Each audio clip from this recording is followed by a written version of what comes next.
Hello hi नमस्कार और जय जगन्नाथ फ्रेंड्स मितिश्री वेलकम करुच्ची मो चैनल को। फ्रेंड्स आज मु बनाऊ जाऊँ डोसा।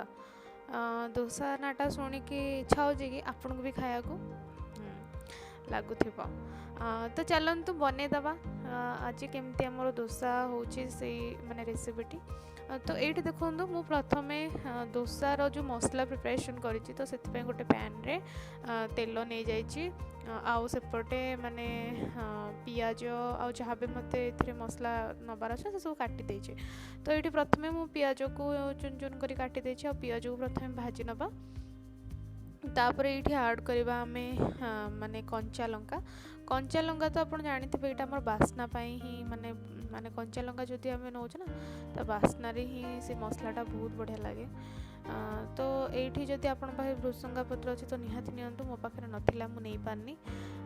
तो एबे कौन करवा ना आपको टिके भाजी दबा जमती कि भल भाव टिके भाजी हो तापर सेपटे आपड़ गोटे कम करेंगे आलू को सिझेक रखिदे कहीं आम मझे आलू मसला ही दबा। तो ये देखो मुझे भल भाव सब को भाजी दौची भाजी देला परे आलू को पूरा भल भाव मुझे चकड़ी रखुची आठी आड कर दूची मसला रे। तापर ये आम ना जहाँ जमती कि सुखिला मसला आलू रे लुण हलदी जीरा गुंड धनिया गुंड टिके गरम मसला आउ चाट मसला ये सब टिके पकईदबा जमती कि तार माने गोटे भल टेस्ट आसब। तो ये देखो मुझे प्रथम हलदी नहीं जाऊँगी तापर कौन कौन नौ तापर ये लंका गुंड नबी तापर जहाँ भी जमती जमती कहले कि आपनकर गुंड मसला से सब को ये पकईदबा।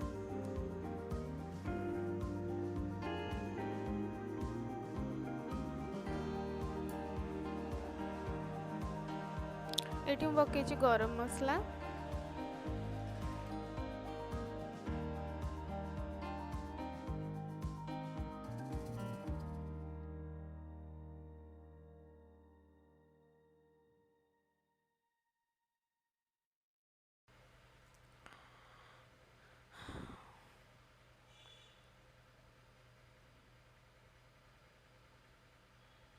और ये मुझे पकई देछि टिके चाट मसला जदि भी न रहुनी आपण पाखे आपण एटा स्किप करें किसी दरकार नहीं कहीं गरम मसला रे भी भल टेस्ट आसी थाए टिके माने चाट मसलाटा कौन टिके चटपटा लगे ही आम नहीं थाए।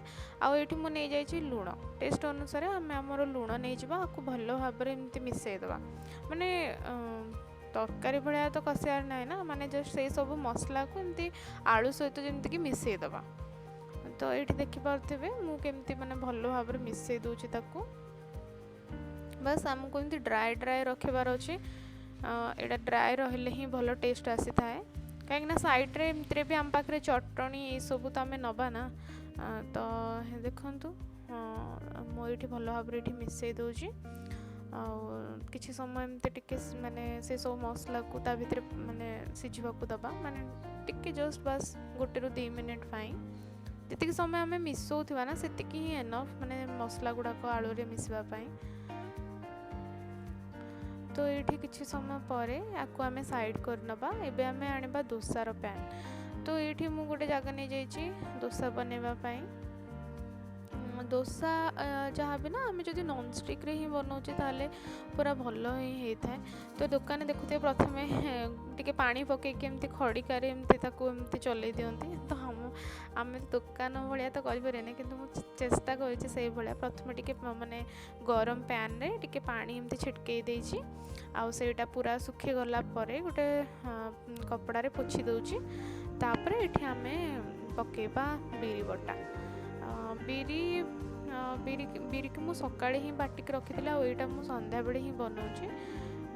तो ये देखो एमती गोटे बास गोटे डंकी आणिकी एमती ही पकईकी ताकू ही स्प्रेड करिछि आ बेसी आनिनी। प्रथम पिठाटा ना एमती माने टिके एमती लागिला बेला ही हुए जना नहीं कहीं।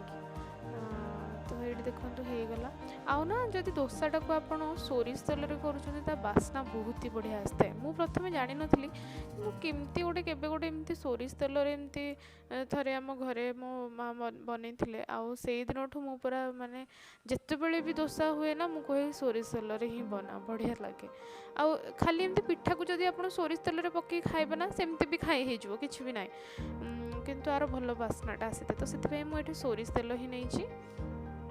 तापर ये आम आम जो मसला करते ना आलू वाला मसला ये से सब को ऐड करिया मुझे देखूँ केमती माने टिके टिके कर ऐड करुँची।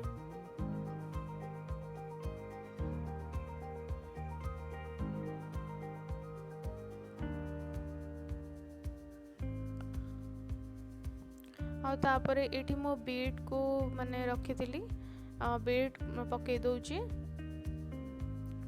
तापर ये गाजर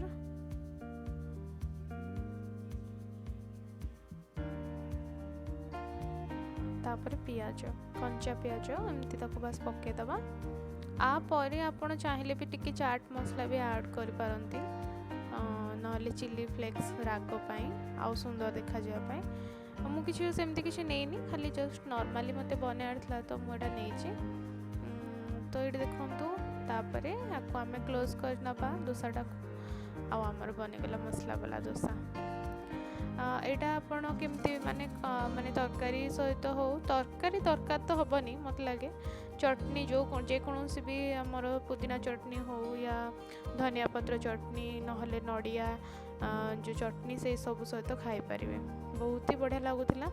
आउे एमती से सेम प्रोसेस रे नेक्स्ट जहाँ भी सब थिला से सब एमती बन सो फ्रेंड्स आशा करुँच आपण मानू मो वीडियो बहुत भल लगुव आदि भी भल लगुच ताहले लाइक शेयर और सब्सक्राइब निहाती करेंगे। सो फ्रेंड्स रही नेक्स्ट देखा आउ गोटे वीडियो रे मु चली मो डोसा को एंजॉय करने को। बाय जय जगन्नाथ।